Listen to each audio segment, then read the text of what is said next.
Thank you so much. I try to speak in the microphone. Hopefully it reaches my voice.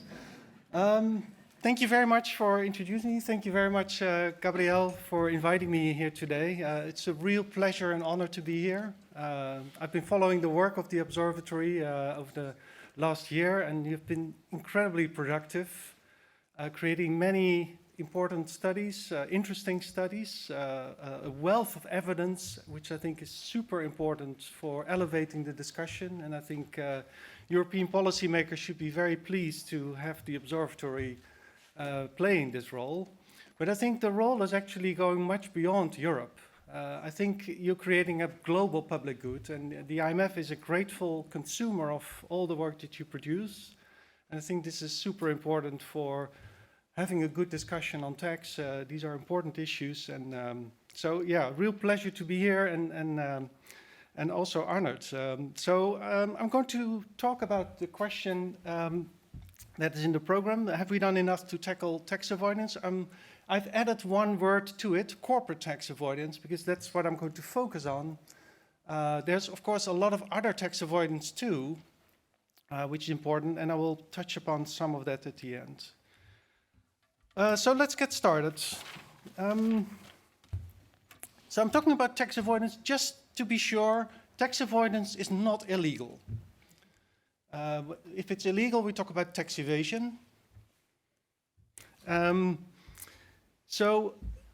If we think it's undesirable, we have to take policy action to address tax avoidance. We have to change the rules in order to address it. Tax avoidance is not a new issue. It's something that has been around for quite a while. There was a literature that started basically in the early 1990s. There was a paper by Heinz and Rice that discusses tax avoidance by multinationals. And the Heinz and Rice paper also came up with a list of countries which they call the tax havens, which is still being used as a list. It's being used, the word has been used, of course, in various ways, but they found that tax avoidance by multinationals was a very important phenomenon already in the early 1990s. Now, since then, there's been an explosion of literature, basically, on the topic. And a couple of years ago, I did a study together with a few colleagues reviewing all this literature. And we identified the impact of tax differentials. So a multinational faces a tax rate. It also has tax rates in its subsidiaries. And if the tax rate differential is large, you expect reported profits to be affected. We found almost 40 studies estimating this impact on tax avoidance. Over 400 elasticities are derived from this. And we did this meta-analysis to explain the variation across studies based on characteristics. I'll come back to that a few times in my talk, because it yields important insights. Of course, tax avoidance recently got much more attention, and casual observers may think, well, tax avoidance is something of the last 10 years, but clearly it's not. And that's also reflected in policy. So these pictures here on the right, we go to the next, I can do that myself actually. Yeah, the pictures here on the right show the number of countries that have anti-avoidance regulations in place. So the upper one is related to transfer pricing, the lower one is related to thin capitalization rules, related to interest deductibility. And you see that there is this enormous rise in the number of countries that have these rules in place. So policymakers also have recognized it. We have seen also the development of international guidance by the OECD and the UN. We have seen BEPS 1, which was the period where there was much more attention for it, recently BEPS 2, and then the question, have we done enough? What is also important is that what we've seen is an evolution in the studies that evaluate these anti-avoidance rules. Do they actually work? Do they have an impact on avoidance? And I think this produces interesting and important insights. I'm going to base my discussion on IMF work, including the review of the literature and the review of studies produced, including by the observatory, but also our own analytical work. So we look at the channels of profit shifting, the magnitudes of profit shifting. We also look at the design of the international tax system. So we look at specific issues like treaties, anti-avoidance rules, but also the grant system design. So we have published books, we do policy papers every now and then. And in fact, we had policy papers about 10 years ago discussing issues like residual profit allocation, minimum taxes, destination-based taxation. And at the time, people were saying, well, why is the IMF doing that? Because this is totally is not relevant for policy, right? Now, 10 years later, we have the two-pillar agreement, which have all these elements in it. We also do a lot of country work. And that is really interesting because it complements sort of the analytical work, the more systematic looking at data with practical relevance of these issues in countries. So we do a lot of capacity development in developing countries, which produces a lot of insights. But also we do bilateral surveillance. So we go to every country in the world assessing their economies. We do analysis there, and we have analyzed international tax issues in the last few years in 27 countries, including advanced economies, many in Europe, and including countries that are these days called investment hubs, like the Netherlands. I'm from the Netherlands, or Luxembourg. And this also produces interesting insights. So what I'm going to discuss, I will share 6 lessons from the work at the IMF. First of all, that corporate tax avoidance is likely a substantial phenomenon at the macro level. The second lesson is that it is unavoidable with the current arrangements that we have in place in the international tax system. That it can be addressed, but there are a number of caveats. And then on the question, have we done enough? Well, that's almost a rhetorical question, I guess. When have we done enough? How much can we tolerate in a sense in terms of tax avoidance? The two-pillar agreement is likely to help a lot, but there's some buts as well. And also I'd like to put things into broader perspective. So discussing the broader design issues in the corporate income tax, which have not been paid much attention to over the last few years in light of the discussion on tax avoidance, and in particular for developing countries, the wider issues of taxation and the issue of how to prioritize the efforts. So the first lesson, tax avoidance is likely substantial. There's this huge literature that I just mentioned, and I think the type of studies vary a lot. There's these studies estimating the responsiveness to tax differentials, but there's also other studies looking at domestic versus multinational firms. National accounts are being used, foreign direct investment is used. And I think what is the consensus from all these studies is that there is a significant impact, statistically significant. There's a large variation in size, but I think statistical significance is quite common. Also, what is, I think, a consensus is that it's been rising over time. So in this meta-study, for instance, we have information about the average sample year. If you have more recent studies with more recent data, the responsiveness seems to increase. And I think that's consistent with the study you did last year, showing that over time you see a rapid increase in the amount of profit shifting over time. Also, a stylized fact is that low-income countries tend to be more vulnerable for tax avoidance than advanced economies. And the picture here on the right is from a study we did a couple of years ago. And these are the results for OECD countries, which are in blue, and the non-OECD countries in orange. And on the left is in dollar terms, and on the right is in percent of GDP. So what you see on the right is that in percent of GDP, low-income countries suffer from a larger revenue loss as a result of profit shifting than the OECD countries. 1.3% of GDP, which is about 30% of their corporate income tax. And for OECD countries, it's slightly less. And I think this is a result not just from this study, but other studies confirm that the developing countries tend to be more vulnerable. But there are major differences too in the literature, in particular on the size of profit shifting.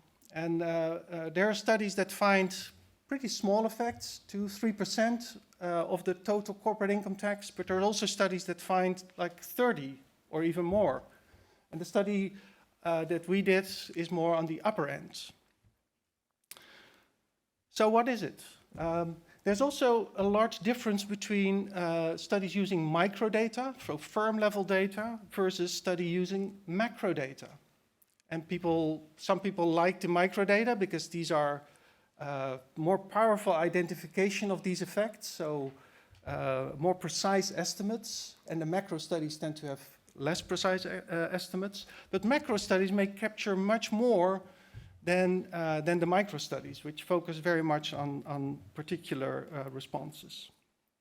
There's been a discussion in the literature on how to measure the profits, the taxable profits that is being shifted. And accountants have said, well, some of these measures might be mismeasured, a mismeasurement of the taxable profits. And some of these found that if you change from one indicator to the other, you may go from about 30% revenue loss to 3% revenue loss. And it's also reflected in this table at the bottom here. If you use different types of studies, you find very different results. So what message should we give to policymakers? Is this a big thing or is it small? I think there's good reason to believe that this is big at the macro level. And there's been interesting studies recently trying to reconcile basically these differences in results.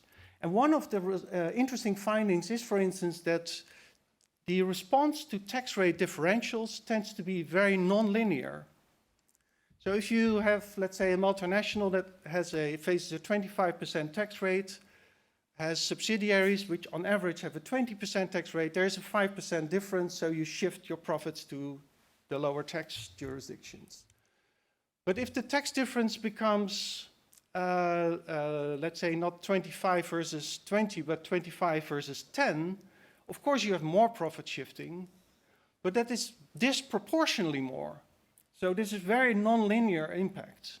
Now, if you do not have the very low tax jurisdictions in your analysis, of course you find very small effects, or smaller effects than when you include them. And in macro studies, you typically include also these very low tax jurisdictions. Another interesting finding is the non-linearity with respect to size of firms. So what some studies have found is that the very large firms are much more responsive than the average firms. Now, if you do a study with microdata and you report the mean effect for the mean firm, you may find a relatively small effect, but that hides that if the very large firms are much more responsive, which is something you would observe in the macro studies, I think this can explain the difference and reconcile also the difference between studies. There's a lot of more evidence. There's evidence on, for instance, foreign direct investment, which I think is interesting, and that's reflected in the picture here. Oh, in this picture on the right. For instance, countries like the Netherlands or Luxembourg, they don't have low tax rates. They have a tax rate of about 25%, which is even slightly higher than the average in the EU. But what we do see is, in terms of foreign direct investment, that in Luxembourg, 95% of foreign direct investment flows through special purpose entities. So that's not investment that sticks in the country, but it's a flow through. In the Netherlands, it's about 60 to 70%. That is not because of the low tax rate, but it's because of other reasons. They may have low withholding tax rates, or they may have wide treaty networks which reduce withholding tax rates, or they have a very generous participation exemption. So it's other factors that would explain maybe the channeling of these profits, but not the difference in tax rates. There's indirect evidence by studies using national accounts. Interesting is also studies looking at formula apportionment. So they apportion the profit of the multinational based on the factors of production. And they say, well, this is how people think how the tax should be divided based on where the value is created. But if you compare that with the actual allocation, there's these huge differences, which is indicative of also profit shifting. And then there's anecdotal evidence. And in the IMF, we speak a lot with our teams that go to the countries. They look at sort of the books of several companies, and they see how profit shifting takes place. They see how in the initial phase, when a company comes into a country, they make huge investment, don't have much sales yet, so they make losses. As soon as they make profits, you see the profits being stripped out through mainly interest payments and service payments. So there's all these anecdotal evidence that sort of make me believe that at the macro level, this is a very important phenomenon.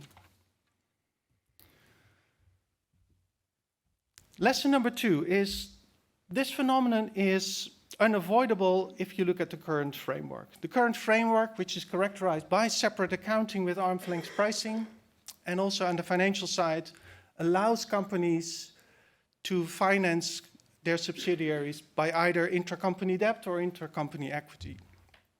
Now, if you think of this latter, for instance, this is really a choice by the company.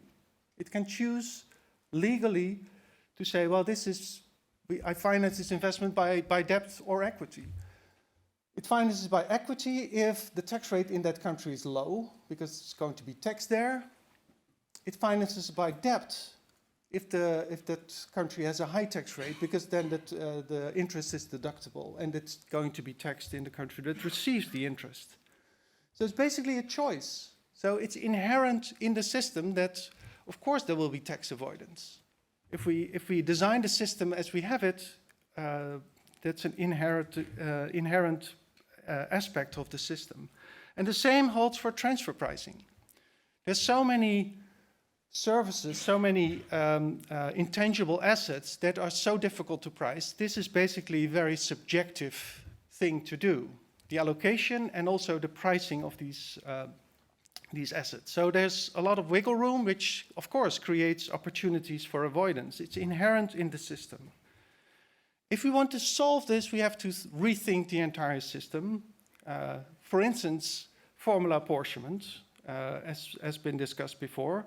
So that's consolidating the entire profit of the multinational and then allocated based on easily observable factors that you use in the formula. On the right, there are some pictures showing, as I just said, the discrepancy if you compare the current allocation of profit and the allocation based on formula apportionment. So this also means that there is huge redistribution going to take place if you move from one system to the other, which of course explains the difficulty of getting this through. But I think this is a system that is much less prone to avoidance, not entirely free from avoidance. Some people think, well, this is entirely objective. But there's still a lot of margins to be made. For instance, when is a company part of a unitary group? That's a margin you can still try to influence. But the avoidance opportunities are likely much smaller. And as said, this is reflected in Pillar 1 and in the BFIT. So lesson number 3. Tax avoidance can be addressed, but there's a big but.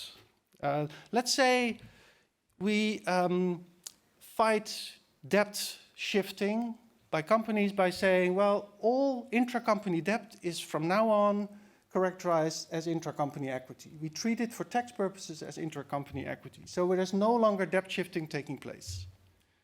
What will happen then to profit shifting through other channels? And there have been quite a few studies now that look at substitution between profit-shifting channels. And what they find is that if you make one channel more difficult, then the other channel becomes more easy or used more. So if you want to address tax avoidance, you have to do it comprehensively. Now suppose we do that. We do it comprehensively. We move to formula apportionment. So tax avoidance, let's say, is no longer possible. Well, maybe that's also not the entire solution, because now the companies say, well, if I'm investing in the high-tax country, I can no longer shift the profit out of that high-tax country to reduce my tax bill, so I become more reluctant to invest in high-tax countries. Actually, I'm going to invest my real capital in low-tax countries. So instead of sort of competition for profits, there's now competition for real capital. And this may actually be more harmful for welfare because it actually influences the real allocation of capital. It leads to an inefficient allocation of capital. And some people have argued provocatively, saying, well, tax avoidance may be good because it relaxes these distortions in real assets. If there's competition in real assets or larger responses in real assets to tax differences, you may also see more aggressive tax competition taking place. So it is important not to be only comprehensive in terms of addressing tax avoidance, but in addressing also tax competition. Which brings me to the fourth lesson, which is related to the two-pillar agreement. There's already been discussion on the two pillars and what they do in terms of for countries. Pillar 1, of course, has an element of formulary apportionment. It's not designed, Pillar 1 is not designed to address tax avoidance. It's more about the allocation of taxing rights. But the formulary element may be a big step in the direction of going from separate accounting with arm's length pricing to formulary apportionment. And it also allocates to the destination countries. Some people have said this is really a small reform because it covers so few companies. The revenue effect is so small. My interpretation is that this is really a big step. Even though the effects are small, for the evolution of the international tax system, this is a major departure from the old norms. This is a first step in the direction of consolidation with formula apportionments. So the genie is out of the bottle. And going forward, this is going to determine, if it all gets accepted and ratified, going to determine the future evolution of the system. Pillar 2 is more sort of geared towards addressing tax avoidance. The attractiveness of Pillar 2 is that it not only addresses tax avoidance, but also tax competition. So it has both these elements. One question we often get, of course, is who is going to benefit from Pillar 2? And here on the picture, there's an idea of the total size that we have estimated at the IMF. There's other studies too, which show that there's quite a significant increase, but who is going to get that revenue? And I find it really hard to say who's going to benefit, because I think the ultimate benefit is going to be determined by the behavioral responses, which are very hard to predict. We can do a static estimation. Even that is difficult, because you have to make assumptions, not only if you introduce, let's say, all the Pillar 2 rules, including the qualified domestic minimum top-up tax. If you do all that, what is the revenue impact for you? Well, it depends on what all the other countries will be doing. So if you introduce your IRR, but all the other countries introduce a qualified domestic minimum top-up tax, the IRR does nothing. So it depends on what other countries do, so that's already difficult. But the behavioral responses can be magnificent. Think of the low-tax jurisdictions. If they introduce the QDMTT, the initial effect is they collect the revenue. But why do these countries fear for the minimum tax? They actually are the ones that are most sort of concerned about the minimum tax, because they are concerned of losing business. So profit shifting will be significantly affected, and this will affect these countries. So where does the money then end up? Well, it may be even more complicated because governments are probably going to respond to this. And in what way is also difficult to foresee. One response might be because there is less pressure to reduce tax rate because the minimum is now put at 15, they may increase tax rates. And these dynamic effects, we did a calculation based on sort of where does the new equilibrium end up with the corporate income tax rate. The revenue effects from these dynamic effects may be larger than the direct effects that are estimated.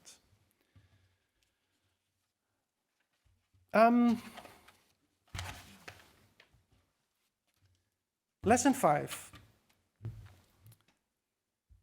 What have been the responses to tax avoidance by countries? What have countries done so far? Well, they have introduced all these anti-avoidance rules, they have reduced tax rates, but now with Pillar 2, the rules of the game have changed. So countries may raise their tax rates in response. This is one of the things that I just showed. But they may also start to rethink the design of the corporate income tax itself. Over the last 10 years, the entire discussion has been dominated by international tax avoidance and what to do. I think countries have neglected all the other distortions induced by corporate taxes. What has happened, for instance, with the role of the corporate income tax as a backstop for the personal income tax? So with reducing the corporate tax rates, the difference with the personal tax rate may have grown, and in some countries this may have created more tension for tax avoidance within countries between companies in the corporate form and in the non-corporate form. Or the bias towards debt finance. The corporate income tax allows for deductibility of interest and thereby encourages companies to be debt financed, which is called debt bias, which is well documented as a major distortion in the tax system. It also is a distortion in the financial stability. Every crisis, we regret that we have a system that encourages firms to be debt financed because it makes them more vulnerable. So what are we going to do with that? And I think the Commission has been active also in thinking how can the debt bias be addressed in tax systems in Europe. And the third is about the distortionary impact of corporate tax systems on investments. Economists have always favored a very different design of the corporate income tax, namely a tax on economic rents, which is a very efficient tax. It does not distort investment, distorting investment can never be optimal. We know this since Diamond Murley's from the early 1970s. So we favor a rent tax. Interestingly, the two-pillar solution has now a distinct treatment of two forms of income from corporations. There is what is called the routine return, I think, in Pillar 1, and the excess return. So this opens an opportunity to have a system that taxes these two forms of income differently. And it has some resemblance, it's not exactly the same, to the economic concept of normal returns and the excess profits. It maybe need to be redesigned, but it has some steps in that direction. So what prevents countries from having a different tax rate, for instance, on the excess profits? And will we see a movement towards less taxation on the normal returns and more taxation on the excess returns? There are opportunities here, I think, for the future to rethink the design of the corporate income tax system. And I think the EU has always played an important role in sort of pioneering the thinking in terms of the design of taxes, including the corporate income tax. Finally, the last lesson, which is mostly a lesson for developing countries. Developing countries face enormous challenges with respect to revenue mobilization in order for them to develop. And we need to identify, well, where should the effort in these countries go to? And we identify, for instance, in the VAT in these countries, enormous compliance gaps. This is not avoidance, this is mainly evasion. And if these countries were able to address evasion in the VAT, they could generate 2, 3, sometimes 4% of GDP. That's what the estimates suggest. Similarly, and that may also be related to the VAT, is digitalization. So we are about to launch a study that estimates the potential impact of digitalization, if you do it well, on revenue mobilization in developing countries. Again, this has the potential to raise multiple percent of GDP in terms of revenue.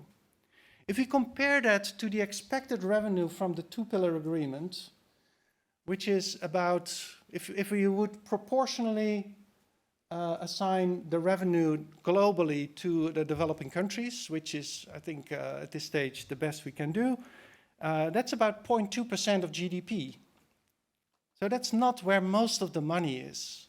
And we have to think carefully about, well, should all the efforts be put into the most fashionable thing of that is currently in place, or should it be the more sort of less glorious types of efforts in fighting tax evasion in VAT and so on? And I think for many countries, this prioritization is key for their future of revenue mobilization, which I think puts everything more in context. So just to conclude, tax avoidance is large at the macro level. I think it's unavoidable if we keep the current system. We can address it, but we have to do it comprehensively. Pillar 2 goes some way into that direction. It's a major step of improving things. But also the time has come to move on and think about the design of the corporate income tax itself, and in other countries, in particular developing countries, the design of other taxes. So with that, let me stop and wish you a very nice lunch.